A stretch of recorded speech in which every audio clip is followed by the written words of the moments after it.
ஹாபில் இப்னு ஹஜர் ரஹ்மத்துல்லாஹி அலைஹி அவர்கள் தங்களுடைய புத்தகத்தில் அபூபக்கர் சித்திக் ரலியல்லாஹு அன்ஹு அவர்கள் கூறியதாக அறிவிக்கிறார். இருள்கள் என்பது 5 வகையாகும். இருள்களிலிருந்து வெளிவர 5 ஒளி விளக்குகளை கற்றுக் கொடுத்தார். ஒன்று, உலகத்தை நேசிப்பது இருளாகும். உலகத்தை நேசிப்பது என்றால் நமக்கு கிடைக்கும் சொத்து, சுகம், குழந்தைகள், உயர்வு, பதவி, பணம், கௌரவம் போன்ற உலகில் உள்ள அனைத்தையும் மிகுந்த பற்றுடன் நேசிப்பது, அவற்றில் நிலையான சந்தோஷம் இருப்பதாக நம்புவது, இவையெல்லாம் நிரந்தரமானவை போல பற்றிக் கொண்டு அவற்றை இழந்துவிடக் கூடாது என்று மனம் முழுவதும் போராடுவது.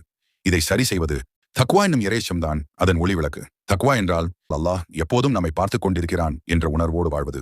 நான் அவனுடைய அடிமையாவேன் என்று அடிக்கடி மனதில் எண்ணி வாழ்வது. நன்மையை செய்ய முன் வருவது, நம் மனதை தீமையை விட்டு தடுத்துக் கொள்வது. நம் மனதிற்கு ஒழுக்கம், பயபக்தி, சுய கட்டுப்பாடு என அடக்குவது. எனக்கு அல்லாஹ்வே போதுமானவன் என உறுதியாக நிற்பது. ஹராம் ஹலால் இவைகளை பேணி நடப்பது தக்வா எனப்படும். 2, பாவம் செய்வது இருளாகும். அதற்கு அல்லாஹ்விடம் தௌபா செய்வது ஒளிவிளக்காகும். தௌபா என்றால் செய்த தவறை உண்மையாக உணர்ந்து வருந்துவது, அந்த பாவத்திலிருந்து முழுமையாக திரும்பி வருவது. மீண்டும் அந்த பாவம் செய்யக்கூடாது என்று முடிவு செய்து அல்லாஹ்விடம் மனம் உருகி மன்னிப்பு கேட்பது தௌபா ஆகும். அல்லாஹ்வின் இரக்கம் நாம் இந்த உலகில் வாழும் வரைக்கும் தான். ஆதலால் முடிந்த அளவு தௌபா செய்வோமாக. 3, கப்ரு என்பது இருளாகும். லா இலாஹ இல்லல்லாஹ் முஹம்மது ரசூலுல்லாஹ் என்பது அதன் ஒளிவிளக்கு. ஒரு அடியான் அல்லாஹ்வின் பொருத்தத்தை மட்டும் தேடியவனாக லா இலாஹ இல்லல்லாஹ் கலிமாவை கூறுவான் என்றால் கியாமத்து நாளில் அவருக்கு நரகம் ஹராம் ஆகிவிடும் என நபி ஸல்லல்லாஹு அலைஹி வஸல்லம் கூறினார்கள். இன்னும் கூறினார், நாம் செய்யும் ஒவ்வொரு அமலும் அல்லாஹ்விடம் போய் சேர்வதற்கு முன்னால் ஏதேனும் ஒரு திரை இருக்கும். ஆனால் லா இலாஹ இல்லல்லாஹ் கலிமாவும் ஒரு தந்தை தன் பிள்ளைகளுக்காக கேட்கின்ற துஆவும் அல்லாஹ்விடம் போய் சேர்வதற்கு எந்த திரையும் கிடையாது என்று கூறினார்.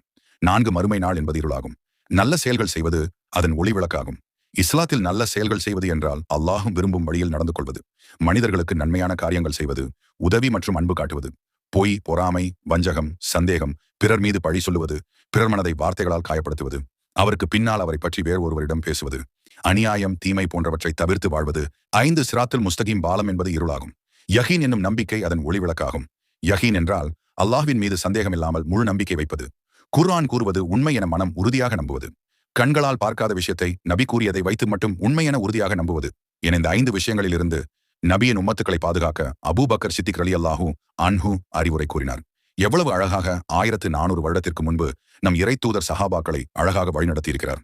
நாம் அவர்களைப் போல் வாழவில்லை என்றாலும் அவர்கள் சொல்லி தந்ததையாவது கடைபிடித்து அல்லாஹ்விடம் சிறந்தவர்களாக இருப்போமாக.